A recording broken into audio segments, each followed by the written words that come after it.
wassalamu ala rasulillah sayyidina Muhammadillah wa ala alihi wa sahbihi wa mawala la hawla wa la quwwata illa billah ma ba'du. Alhamdulillah, Allah sekalian muliakan, mudah-mudahan Allah senantiasa mencurahkan rahmat keberkahan buat kita semua, dan mudah-mudahan segala niat dan langkah kita ke masjid ini dicatat sebagai amal kebaikan buat kita semua. Amin. Insyaallah kita akan bahas berkaitan tentang pertemanan, ya. Pertemanan yang tidak hanya di dunia tapi harus kita bawa di akhirat kelak.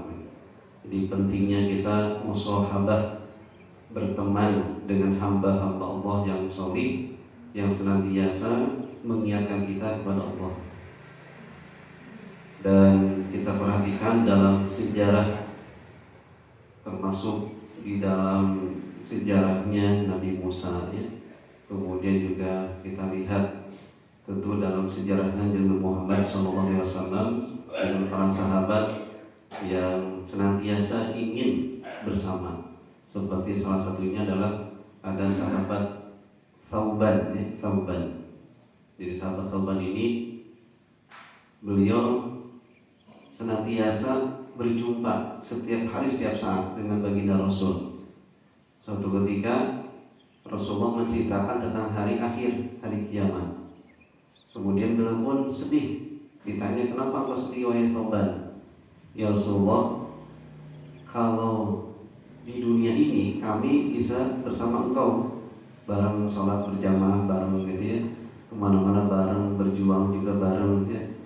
Nah tapi nanti gimana di akhirat kelak? Engkau itu pasti akan bersama para nabi, para rasul.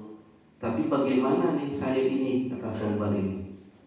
Maka Allah menurunkan ayat suci Al-Quran yang mana bunyinya A'udzubillahi minasyaitonirrajim, Bismillahirrahmanirrahim, wa may yuti'illaha war rasul fa ulaika alaihim ma'an nabiyyina was-siddiqina wasyuhada'i was-sholihin wa hasuna ulaika rafiqa. Ya, jadi orang yang taat kepada Allah dan Rasulnya, fa ulaika, maka mereka bersama ma'alladzina an'ama alaihim, bersama orang-orang yang mendapatkan kenikmatan dari Allah kepada mereka, yaitu minan nabiyyin, dari para nabi, kemudian orang-orang yang siddiq, orang mati syahid, dan orang-orang salih. Dan mereka itulah teman atau teman yang baik. Hasuna ulaika rafiqa. Kita sering membaca dalam Al-Fatihah, ya, apa? Ihdinas shiratal mustaqim, shiratal ladzina an'amta 'alaihim. Yaitu jalan yang kau berikan kenikmatan. Siapa mereka? Itu adalah para nabi, kemudian orang-orang yang soleh, orang yang mati syahid. Itu termasuk diantaranya adalah orang dapat kenikmatan dari Allah. Nah, maka sahabat ketika itu sangat senang dengan kabar ini. Itu diantaranya. Nah, maka penting bagi kita untuk berteman, tapi temannya nggak sembarang teman begitu. Sebagaimana dalam surat At-Taubah ayat 119, Allah berfirman, Ya ayyuhalladzina amanu taqullaha wa kunu ma'as shodiqin. Wahai orang yang beriman, bertakwalah kamu sekalian kepada Allah. Wa kunu, dan kamu harus berada ma'as shodiqin, dengan orang-orang yang shodiq, orang-orang yang benar, baik perkataan dan perbuatan gitu. Jadi teman ini tidak gampang, ya. Bahkan teman yang baik itu adalah, kata sahabat Ali, dimana ketika dalam kondisi apapun dia bersama kita. Jangan sampai pas ada dia bersama kita, pas kita tiada dia lari gitu, pergi gitu. Ketika dapat musibah pada lari gitu, ya. Nah, tapi ketika adanya kita dengan harta, kemudian dengan jabatan, pada dekat begitu. Nah, itu bukan teman yang sejati. Nah, kemudian Allah SWT menjelaskan kepada kita semuanya, pada hari kiamat nanti itu orang itu akan menjauh, sahabat karib pun akan menjauh. Jadi tidak akan peduli kepada temannya. Jadi masing-masing hidupnya juga. sebagaimana dijelaskan juga di dalam surat Az-Zukhruf ayat 67. Al-akhillahu yawma idzin ba'duhum li ba'din aduwwun illa muttaqin. Al-akhillah, teman karib, sahabat karib itu pada hari kiamat nanti itu mereka masing-masing dan bahkan menjadikan aduwwun, jadi musuh, Pak. Di dunia itu sahabat, teman karib, tapi nanti di akhirat itu jadi musuh. Siapa yang tidak jadi musuh? Illa muttaqin, kecuali orang-orang yang takwa. Jadi orang bertakwa itu akan jadi teman kita, akan bersama kita. Nah, teman yang lain itu akan jadikan musuh, Pak, masing-masing. Bahkan ada yang saling menjerumuskan gitu. Nah, itu dijelaskan dalam surat Az-Zukhruf ayat 67. Maka di dalam hadis Rasul menyampaikan betapa pentingnya kita mencari teman yang bertakwa, yang mengajarkan kepada ketakwaan. Sebagaimana juga Rasul menyampaikan dalam hadis yang diriwayatkan oleh Imam Abu Dawud dan Tirmizi, ini dari sahabat Abu Hurairah. Qala Rasulullah sallallahu alaihi wasallam, ar-rajulu ala dini khalilihi, falyanzur ahadukum man yukhalil. Seseorang itu di atas agama temannya, maka lihatlah siapa di antara kamu sekalian bertemannya dengan siapa. Jadi kalau kita ingin mencari karakter anak kita, ya, akhlak anak kita, ibadah anak kita, maka lihat temannya, teman dekatnya siapa sih gitu. Nah, kalau kita ingin mencari mantu lah, ya, ingin mencari pasangan hidup misalkan, maka cari teman dekatnya siapa. Kalau orang tua dulu kan dicari tuh temannya siapa, gitu ya, rumahnya di mana, dengan tetangganya seperti apa, itu sampai begitu. Dicari. Ya, saya pun demikian, Pak. Kalau nyari mantu tuh begitu. Mantu mas kembali, saya cari, Pak, di mana rumahnya benar, keturunan siapa, dicari dengan tetangganya bagaimana. Nah, itu penting, ya. Kenapa? Karena seseorang itu akan dinilai sesuai dengan temannya. Jadi agama seorang itu sesuai dengan agama temannya. Artinya karakternya, ibadahnya, akhlaknya itu kita lihat temannya bagaimana. Nah, jadi teman itu sangat penting. Bahkan sebaliknya nih, dalam hadis Rasul menyampaikan kalau kita berteman dengan orang yang jelek, yang buruk, iyyaka wa qarinas su fa innaka bihi tu'raf. Hati-hati kamu itu mencari teman bersama teman yang yang buruk, yang jelek. Karena engkau itu akan diketahui siapa dirimu.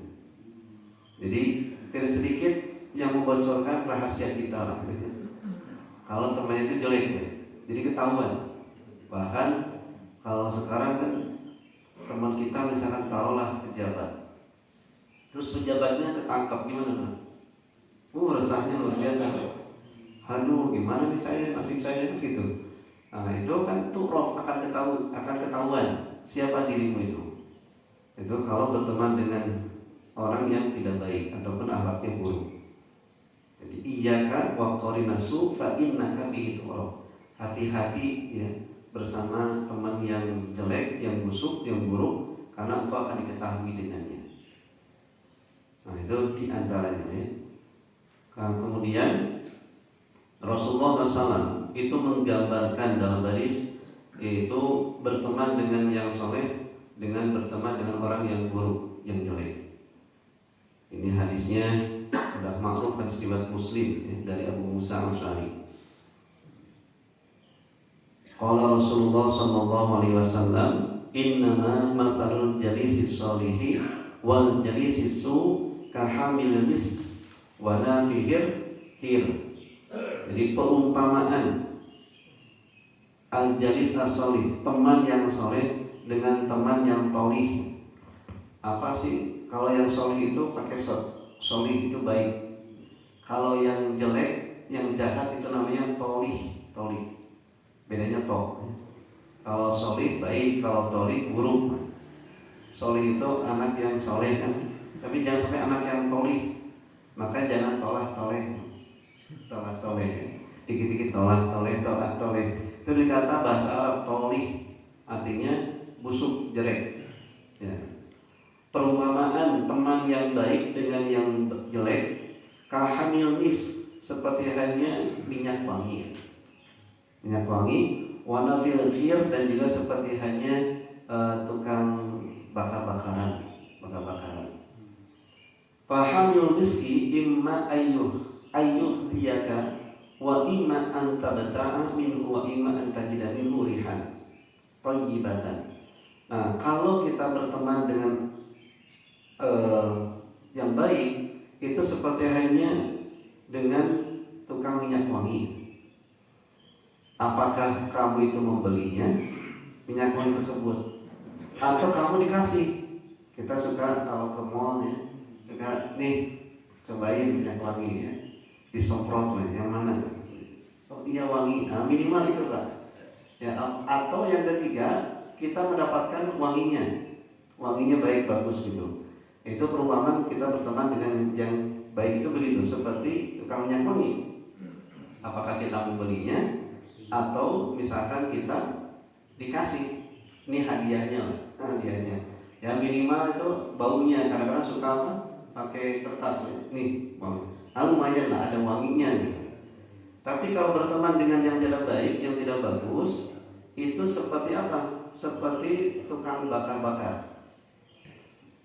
Boleh jadi baju kita itu kebakar.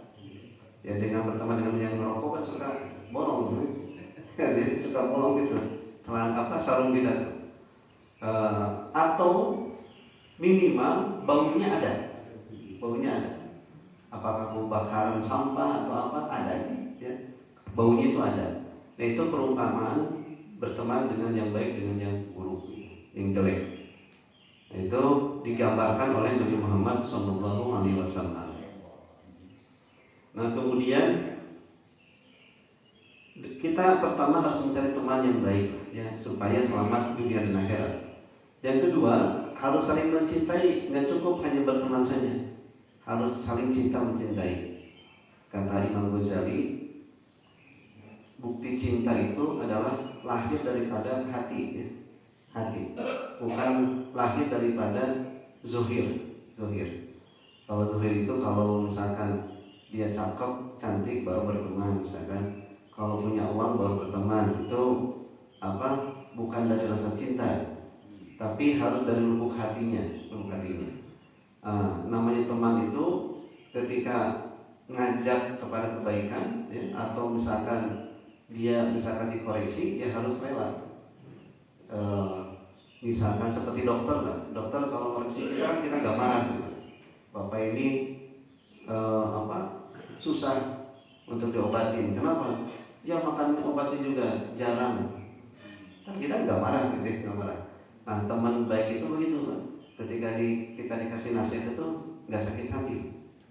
Kalau sakit hati bukan teman yang baik. Maka kita harus mencintai di antara pertemanan kita dan saling mengunjungi, ziarah. Nah dikisahkan ketika itu Nabi Muhammad SAW beliau bersabda, anna rajulan zara akhan lahu. Suatu ketika ada seseorang yang berkunjung kepada temannya di suatu daerah, suatu kampung. Tiba-tiba di perjalanan itu ketemu dengan seseorang. Ditanya, karena ketika itu Allah memerintahkan kepada malaikat untuk menemui orang tersebut. Ditanya, mau kemana kamu? Saya mau berkunjung kepada teman saya di daerah tersebut. Kata malaikat, emang apa tujuan kamu? Emang punya sesuatu, punya hajat, ada maunya? Enggak, saya ini berkunjung itu karena Allah aja.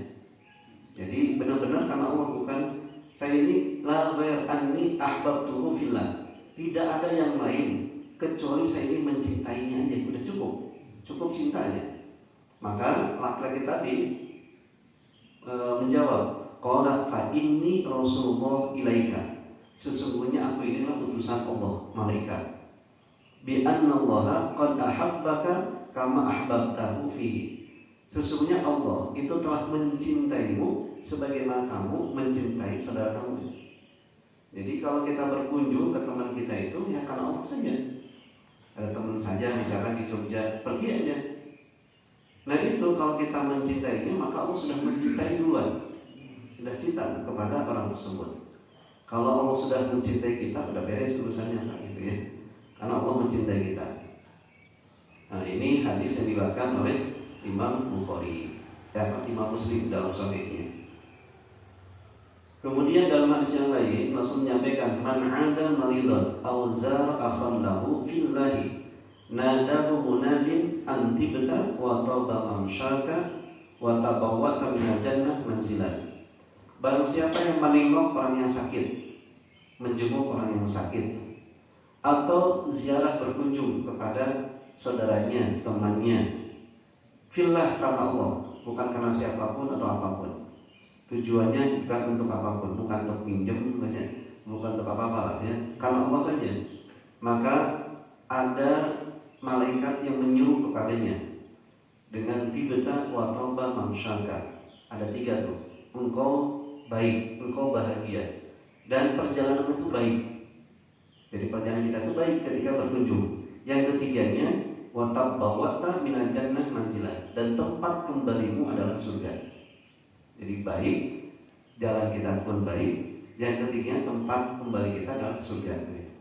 Nah, itu pentingnya kita ziarah atau mengunjungi orang yang sakit, itu bagus. Bahkan dalam hadis yang lain itu, kalau kita nengok orang sakit, itu 70.000 malaikat akan bersama kita di rumah itu. Mau kemana? Taruh ke rumah sakit sedikit, pergi dari rumah, tujuannya untuk menengok, menjenguk. Itu dari rumah sampai ke rumah sakit, pulang pergi, 70.000 malaikat bersama kita dan mendoakan, ya Allah ampuni dia, ya Allah rahmatilah dia. Nah, itu hebatnya orang yang berkunjung. Karena salah satu kewajiban hakul muslim al muslim apa? Apabila sakit maka dia nengok. Nah, itu kebaikan seseorang yang berkunjung atau menjenguk orang yang sakit. Namanya orang sakit itu kan perlu dihibur, ataupun perlu apa? Perlu ada teman, ada teman. Coba kalau misalkan sendiri, nggak enak ya sendiri. Intinya ada yang perhatikan. Makanya takdir Allah itu pasti baik gitu. Di sakit pun ya baik, nggak ada yang buruk. Kenapa? Dengan sakit itu di situ apa? Doa kita mustajab, kemudian dosa diampuni, termasuk akan dinaikin derajat kita, dan di situ ada tali silaturahim nyambung, ya. Akan ada yang berkunjung dan ada yang saling mendoakan. Bahkan dalam hadis itu tahabu, saling kasih hadiah akan terjadi kasih sayang. Jadi usahakan ketika kita berkunjung itu adalah usahakan untuk bawa hadiah. Tahabu, saling kasih hadiah akan terjadi tahabu, kasih sayang. Ya apa sih yang kita bawa ya? Usahakan bawa sesuatu. Jadi sama seperti para sahabat tuh kalau pergi kemana tuh bawa. Saya sering lihat di Timur Tengah itu, apalagi kalau anak kecil, pasti di sakunya orang tua itu bawa permen minimal, permen. Jadi kalau ketemu anak-anak itu kasih permen, diusap, tidak kasih permen, itu bahagia yang kecil. Itu sunnah Rasul itu begitu. Setiap pagi itu Rasul keliling dan ketemu dengan anak kecil, ya, ngasih hadiah begitu ya. Makanya Rasul itu sangat sayang kepada anak kecil, sering bercanda, bermain. Kemudian keutamaan berteman dengan orang yang baik, yang soleh di dunia itu akan sampai di akhirat kelak, nyambung. Nggak cukup di dunia, tapi akan terus sampai ke akhirat kelak. Sebagaimana dalam hadis yang diriwayatkan oleh Bukhari ini. Jadi sab'atun, ada 7 golongan, yang mana 7 golongan ini tidak ada naungan kepada mereka kecuali naungan Allah hari kiamat nanti. Di antaranya apa? Yaitu apa? 7 golongan warujulani tahabba fillah wa tafarraqa alaihi. Jadi 2 orang yang saling mengasihi ataupun saling mencintai karena Allah dan berpisah karena Allah. Jika misalkan ada tetangganya, teman dekat itu, ke masjid bareng, tiba-tiba pindah misalkan keluar kota, merasa kehilangan gitu ya. Nah itu berpisahnya itu karena Allah, maka itu jadi naungan hari kiamat nanti. Itu teman yang baik yang tulus itu. Sama seseorang yang nikah ya, karena Allah ketika bercerai pun ya kan Allah. Maka itu pada hari kiamat nanti akan dapat naungan dari Allah Subhanahu wa taala. Nah, dalam masalah perceraian itu apa? Dijelaskan fa imsakun bima'rufin aw tasrihun biihsan. Ya kalau misalkan mau lanjut maka yaitu dengan cara ma'ruf, dengan cara baik. Kalaupun bercerai fa imsakun bima'rufin aw tasrihun, lepas dengan ihsan, dengan baik juga. Itu akan menjadikan nanti di hari kiamat nanti akan dapat naungan dari Allah Subhanahu wa taala. Yang lainnya ya. Innallaha yaqulu yaumal qiyamah. Sesungguhnya Allah berfirman pada hari kiamat nanti. Aina mutahabbuna bi jalali al-yaum. Pada kemana sih orang yang saling mencintai dengan keagunganku? Itu hari kiamat nanti. Pada kamana itu. Pada kemana sih mereka? Uzilluhum fi dhilli yauma la dhilla illa dhilli. Aku ini akan menaungi mereka itu dan tidak ada naungan kecuali naunganku. Artinya dapat rahmatnya Allah, ampunannya Allah, selamat pada kiamat nanti. Itu akan dicari ya. Jadi teman yang baik itu, yang takwa, yang saleh itu akan saling bermanfaat satu dengan yang lainnya, Pak. Tidak hanya di dunia tapi di akhirat kelak. Pentingnya teman yang baik ya, bahkan saling mencari. Kemudian ini hadis tadi saya akan sebutkan ya. Jadi kedudukan teman yang baik nanti di hari kiamat nanti itu kedudukan seperti para nabi dan orang-orang yang mati syahid hari kiamat nanti. Dijelaskan inna min ibadillah la unasan ma hum bi anbiya wala syuhada. Sesungguhnya ada hamba-hamba Allah yang mana mereka itu bukan nabi dan juga bukan orang yang mati syahid. Mereka itu saling bermanfaat seperti hanya para nabi dan para syuhada hari kiamat nanti. Kedudukannya seperti para nabi dan para syuhada. Kata sahabat, ya Rasulullah, tukhbiruna man hum? Siapa sih mereka itu? Maka Rasul menjawab, hum qaumun tahabbu bi ruhillahi ala ghairi arhamin bainahum. Mereka itu adalah orang-orang yang saling mencintai karena Allah. Mereka bukan saudara, bukan karib kerabat ya. Wala amwalin, dan juga tidak ada sangkut paut dengan harta kekayaan. Mereka itu yang mencintainya karena Allah. Fa wallahi inna wujuhahum la nurun. Demi Allah sesungguhnya wajah mereka itu bercahaya. Wa innahum ala nurin, dan sesungguhnya mereka itu di atas cahaya. La yakhafuna illa khaufan nas. Mereka tidak takut ketika manusia yang lain itu takut. Wala yahzanun idza hazinan nas, dan mereka tidak bersedih ketika seseorang atau manusia itu bersedih. Jadi hari kiamat nanti itu kalau seseorang mencintai karena Allah, bukan karena karib kerabatnya, bukan karena harta kekayaannya, tapi karena Allah, itu hari kiamat nanti akan bercahaya wajah-wajah itu. Kemudian bahkan cahaya itu di atas cahaya bersinar. Mereka tidak akan takut, tidak akan gentar, dan juga tidak akan bersedih. Nah, itu luar biasanya orang yang saling mencintai karena Allah Subhanahu wa taala. Nah, itu pentingnya kita jadi sahabat, kan? Jangan sembarangan ya. Sahabat itu yang akan merubah karakter kita, ibadah kita. Kalau kita gaul dengan yang sering tahajud, ya pasti akan bawa tahajudnya, Pak. Kalau kita gaul dengan yang suka baca Quran, dia akan kebawa baca Quran. Nah, kalau kita gaul dengan yang suka gibah, dia kebawanya gibah. Itu pasti akan berdampak kepada diri kita. Kemarin kan ditanya, Ustaz gimana kalau menghindari misalkan ngobrol yang gibah, diajak gunjing, kan gitu ya. Caranya itu adalah memalingkan perkataan. Jika ada yang ngobrol tetangganya misalkan ya, ngobrol dia membuat gibah lah, menggunjing, maka usahakan palingkan pembicaraannya dengan yang lain. Misalkan lagi ngobrol tetangganya ngejelekin, pokoknya macam-macam lah. Nah, tinggal diarahkan, ibu mohon maaf, besok itu ada pengajian, nanti besok mau hadir nggak ya? Ini kita hadir, misalkan kayak gitu lah. Pokoknya pindahkan pembicaraan tersebut karena bahaya. Jadi kalau kita contoh aja makan sendiri itu aman Pak ya. Makan berdua sudah mulai pembicaraan. Kalau makan nanti bertiga berempat itu pembicaraan tambah banyak Pak. Nah itu bahayanya kalau ngobrol tuh begitu. Jadi bisa terjadi dengan lisan kita, dengan lisan. Nah kalau seandainya misalkan kita boleh nggak berbohong misalkan ya dalam rangka kebaikan. Contoh misalkan karena si ibu itu ngobrolnya tuh gosip aja. Terus kalau ketemu dia gimana? Bisa kita izin ya. Mohon maaf saya ada keperluan ya. Di rumah lagi ada PR, ada yang harus dikerjakan, gitu aja, nggak apa-apa. Kenapa? Karena kita menghindar daripada kemaksiatan. Nah, jadi kalau seseorang digibahi, itu maka dosa yang digibahi itu berkurang. Jadi sebetulnya untung yang digibahinya. Misalkan saya diomongin aja terus. Kalau saya untung, kenapa? Karena dosa saya berkurang. Tapi yang bahaya adalah yang menggibahinya, itu yang bahaya.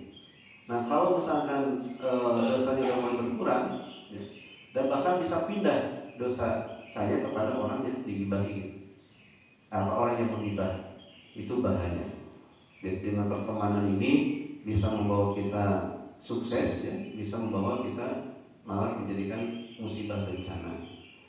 Nah kita lihat Nabi Muhammad SAW itu berteman dengan sahabat-sahabatnya, Abu Bakar, bahkan saking temannya dekat dijadikan apa? Abu Bakar mertua. Kemudian sahabat Umar mertua, itu hebatnya pertemanan itu luar biasa. Kemudian sahabat Utsman, sahabat Ali jadi mantu, saking bersahabat dengan baik begitu. Nah bahkan sahabat Utsman itu nikah dengan anak Rasulullah, Ummu Kulsum dengan Ummu Ruqayyah. Ketika meninggal dua-duanya, kata Rasulullah, seandainya saya masih punya anak perempuan lagi, saya akan nikahkan dengan sahabat Utsman. Tapi udah habis begitu. Itu pertemanan yang luar biasa. Sering jadi besan, jadi itu ya. Bisa jadi mantu, bisa jadi mertua. Itu pertemanan luar biasa. Nah, kemudian kita lihat ketika Rasulullah hijrah dari Mekah ke Madinah. Ketika di Madinah Rasul kan belum punya rumah, akhirnya tinggal di rumahnya sahabat Ayyub al-Ansori kan gitu. Ayo silakan, misalkan ada orang luar datang ke sini, lagi bangun rumahnya dari luar kota nih. Udah Pak tinggal dulu sini sambil mantau setiap satu minggu, nggak apa-apa di rumah saya. Ya Bapak sambil melihat bangunan rumahnya, mangga silakan. Itu luar biasa Pak ya, bertemanan. Bahkan di dalam hadis itu ketika ada tamu yang datang ke rumah kita, maka kewajiban kita itu kan nyuguhin, melayani. Dalam sehari semalam, maka kita menyuguhi makanan harus lebih baik daripada keluarga kita. Misalkan kalau keluarga kita makan bisa ayam, ya tahu. Kalau ada tamu dalam sehari itu lebihkan, jangan ayam saja, tambah dengan jengkolnya lah kalau. Atau misalkan dengan lauk pauk yang lain. Itu kewajiban tuan rumah. Hari kedua boleh sama. Anak kita, istri kita makannya ayam, ya sama dengan tamu ayam. Hari kedua sampai hari ketiga. Setelah hari ketiga, maka dipersilahkan tamu itu milih bebas. Maka tamu pun jangan lama-lama bertamu juga, nggak boleh lama-lama ya. Bagus tuh di RT kan, lapor 24 kali jam, 24 jam gitu ya. Kan kayak begitu. Jadi sehari semalam itu harus kita suguhin. Nah kemudian kita lihat dalam Al-Quran tuh, tentang kisahnya Nabi Ibrahim. Kita Nabi Ibrahim itu adalah Nabi yang paling hebat menjamu tamu. Malam-malam hari datang tamu ketika itu dalam surat Az-Zariyat. Kemudian bertanya kepada istrinya, wah istriku punya apa di rumah? Ada nih sapi. Sapi, yuk kita sembelih untuk menyuguhin tamu. Bahkan tamunya satu orang ketika itu. Disembelih itu sapi. Setelah disembelih, dimasak dan disuguhin ke tamu tersebut. Izqorroba kurbanan. Ketika dikasih si makanan tersebut, gak dimakan. Kenapa? Karena yang datang malaikat. Malaikat gak makan jelas ya. Nah, itu dari situlah Nabi Ibrahim dapat anak, yaitu Nabi Ishak. Nah, itu karena menjamu tamu, main tamu. Tamu kalau udah bahagia, ya kita kalau keluar kota lah ya. kan bingung mau istirahat di mana. Kemudian ada teman udah istirahat sini udah enak tuh kan, ada begitu. Itu luar biasa ini ya, 5 tahun. Rasulullah SAW kalau nggak punya apa-apa di rumah, dia nelfon, kalau sekarang ke sahabatnya, siapa nih punya apa nih? Ini saya punya tamu, saya nggak punya apa-apa, sampai begitu tuh ke tetangganya, ke temannya, itu rebutan tuh, pengen nyuguhin tamu begitu. Nah, itu luar biasanya. Bahkan ada seorang rumah tangga keluarga yang curhat ke Rasulullah. Kenapa? Karena istrinya tuh nggak suka kalau tamu datang, ribet ya. Tamu datang itu ribet ya mungkin, perjuangan. Ya senyumnya harus senyum, ya. Kemudian harus nyembuhin, ya. Kemudian waktu lagi, apalagi istirahat tuh. Nah, ketika itu istrinya tuh nggak suka. Akhirnya sahabat tadi itu curhat ke Rasulullah, ya Rasul, istri saya tuh begini. Ya udah nanti saya akan berkunjung kepada rumahmu. Karena Rasulullah akan berkunjung, spesial nanti dengan sahabat-sahabat ketika itu berkunjung ke rumah tersebut, dan ketika itu sahabat pada pamitan pulang. Maka Rasul manggil seorang istri tadi. Kesini coba lihat di depan pintu tadi. Itu ketika dilihat tamu-tamu pada pulang, itu dalam rumah itu kalajengking semua itu pada keluar. Artinya apa? Jadi tamu itu datang dengan membawa rezeki dan pulang dosa kita diampuni Allah SWT. Itu luar biasa. Iza dakhala dhaif 'alal qaum dakhala bi rizqihi wa iza kharaja bi dzunubihim. Jika tamu datang ke rumah kita, itu tamu datang dengan membawa rezekinya. Ketika tamu pulang di rumah kita, dosa kesantuan rumahnya diampuni. Nah, itu pentingnya ya. Orang berkunjung kita tuh rezekinya luar biasa. Minimal coba ucapan apa? Assalamualaikum ya. Keselamatan melimpah bagi penduduk rumah. Selamat rumah tangganya, selamat dari kebakaran, selamat dari bencana, selamat. Itu datangnya tamu. Assalamualaikum. Yang kedua, warahmatullah. Kasih sayang Allah melimpah bagi penduduk rumah. Yang tadinya suami istri sering berantem gitu ya. Itu doa tamu tuh, warahmatullah, kasih sayang Allah melimpah bagi penduduk rumah. Ya secara akal taruhlah, ketika datang tamu, mungkin nggak yang berantem itu masih terus berantem? Pasti berhenti kan? Ada tamu bu, ya, ada tamu pak, jangan berantem terus gitu ya. Kan melayani tamu begitu, pasti harus senyum ya, melayani. Akhirnya berantemnya berhenti kan gitu. Warahmatullah. Yang ketiga, wabarakatuhu, keberkahan Allah melimpah bagi penduduk rumah. Berkah rumah tangganya, berkah rumahnya, berkah usahanya, itu datangnya tamu. Jadi ketika tamu itu luar biasa, rezekinya itu melimpah. Ya, apalagi yang berkunjungnya ya. Kalau berkunjungnya gimana? Dalam hadis itu man aroda ayyubasata lahu fi rizqihi wa ayyun sa'lahu fi asarihi falyasirhiman. Barang siapa ingin diluaskan rezekinya, dipanjangkan usianya, maka silaturahim. Nah, itu berkahnya dengan silaturahim, berteman dengan orang yang baik itu begitu. Jadi orang itu akan diketahui karakternya, ibadahnya dilihat dari teman dekatnya. Jadi kita kalau misalkan melihat anak kita itu seperti apa sih karakternya, ibadahnya seperti apa, lihat aja temannya, nggak usah jauh-jauh. Kalau temannya baik, insya Allah baik temannya. Tapi kalau temannya jelek, ya itu kan bawa jeleknya. Taruhlah ya, temannya itu motor-motoran, balap-balapan, pasti ke bawah balap-balapan. Minimalnya nyobain, kalau nggak ya dibonceng, dibonceng. Kayak gitulah akan diketahui dengan teman dekatnya. Wallahu a'lam. Ada pertanyaan? Diskusi tentang pertemanan? Ya, mana? Waalaikumsalam warahmatullahi wabarakatuh. Kondisi sekarang ini sedang musim pilkada. Iya. Semuanya itu kan menebar janji dan biasanya kampanye yang bisa jadi bukan bisa jadi, memang kenyataannya setelah menjadi misalnya dapat jadi pejabat atau apa, janjinya nggak ditunaikan. Tapi banyak yang mendekat gitu, yang mungkin tadi tidak terpaksa jadi teman dekat, kemudian juga Nanti kalau jadi kan lumayan ada foto ya. seperti itu. Iya. Kira-kira apa namanya sikap kita seperti apa?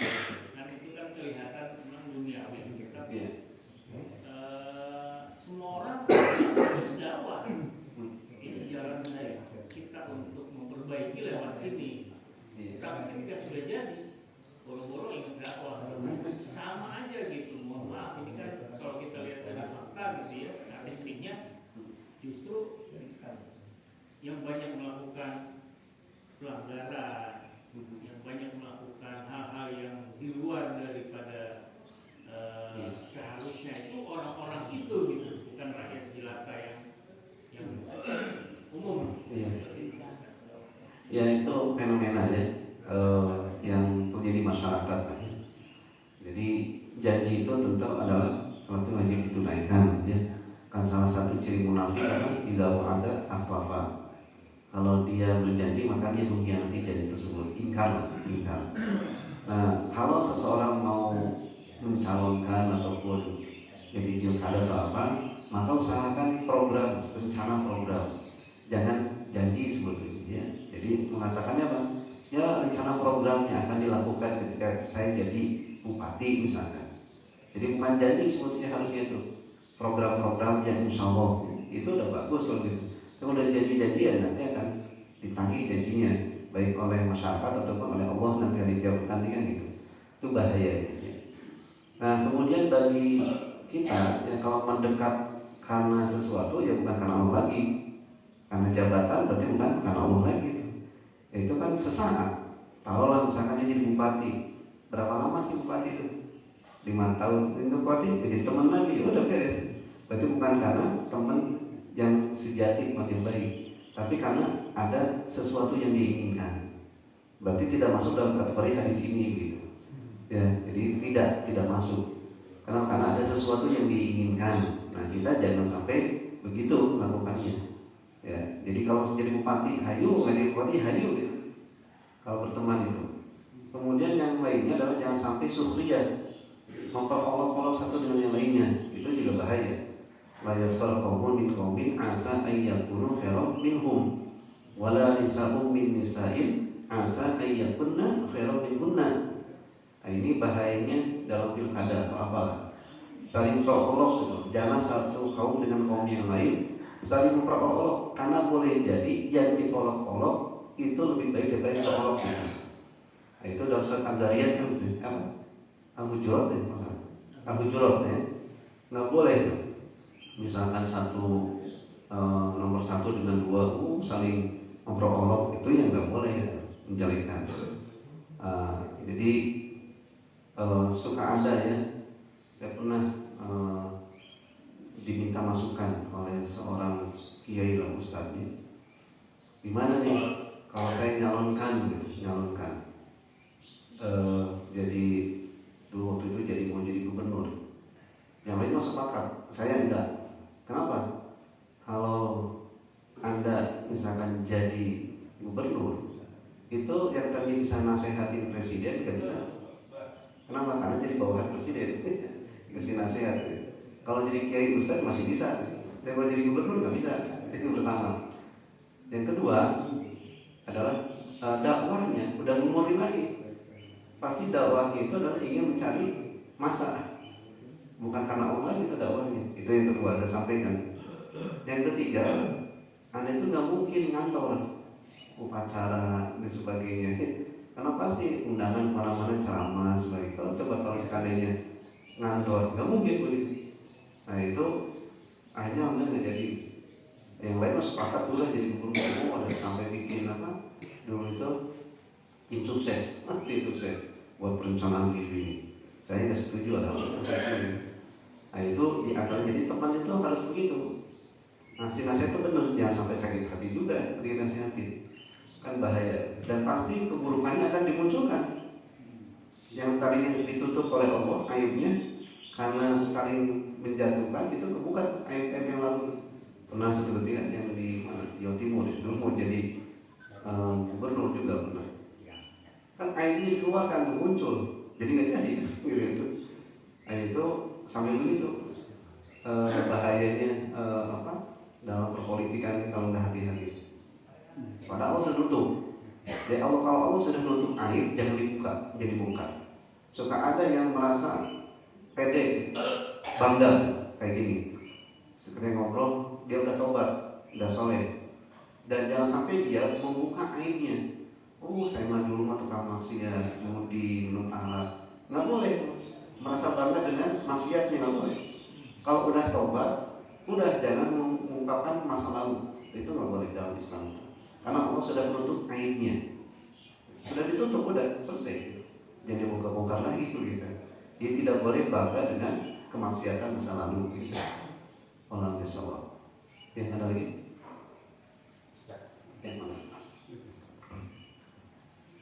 Bagaimana kalau kita dengan teman itu humor, tapi katanya dusta? Contohnya, ini anak nakal nih, paling nakal di Indonesia, kita boleh tuh. Oh, ya kalau jangan sampai tersakiti aja. Oh enggak, dia kan bilang itu. Bercanda ya. Lalu kita masukkan tangan kita ke sakunya miskin nih, nggak ada uang kata kita. Ya, bercanda. Ya, pokoknya bercanda jangan berlebihan. Kalau teman kita ketika itu nggak sakit hati, tapi suuzon orang bisa berbuat suuzon, Pak. Oh iya ya si bapak miskin dikasih terus sama si bapak itu. Nah jangan sampai kita berpeluang orang bermaksiat gara-gara kita gitu. Jadi suuzon gitu orang itu. Padahal mah enggak, itu juga jangan sampai terjadi. Kalau bercanda itu kalau Rasul itu benar, itu bagus. Contoh ketika itu Rasulullah kan makan kurma dengan sahabat Ali.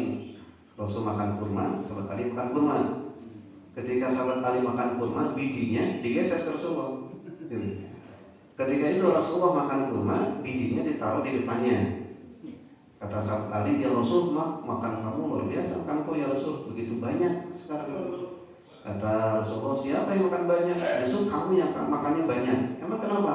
Kalau saya makan kurma, bijinya disisakan dari makan. Tapi kalau kamu lihat makan kurma, bijinya pun nggak ada. Ya, jadi kenapa? Karena geser. Jadi umur orang menyebut sedekahkan nih kita saya. Jangannya. Jadi boleh. Kalau saat itu tadi yang pertama dirinya yang nggak tersakiti, ya. Yang kedua orang lain tidak berprasangka jelek, gitu aja. Ya, ya kan begitu. Suka ada efek humor sebenarnya ada aja, ya. Tapi jangan berlebihan. Kan suka ada yang semua berolok, ya. Apalagi kalau misalkan ada ceramah kemudian mudah berolok usahanya itu juga hati-hati. Bisa jadi dia nggak suka, itu sakit hati. Kemudian nanti dia berdoa, doanya itu mustajab karena dizolimi gitu. Itu bahayanya ya. Karena doa yang dizolimi doanya mustajab.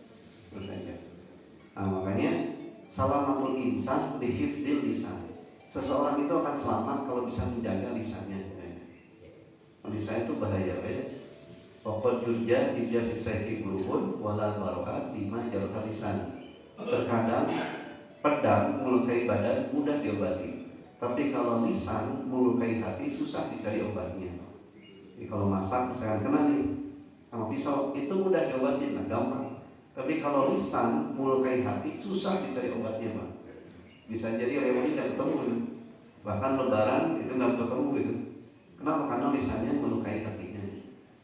Itu pergaulan itu penting ya, karena kita hidup bermasyarakat. Tapi hati-hati jangan sampai berlebih. Diatur. Ya, jangan sampai tiap hari bisa ketemu pasti. Kalau ketemu tiap hari itu bisa masalah. Diatur lah, ritmenya diatur. Baik, mungkin saja untuk sekalian yang bisa sampaikan. Mudah-mudahan kita di tempat ini jadi teman yang sejati, yang baik ya.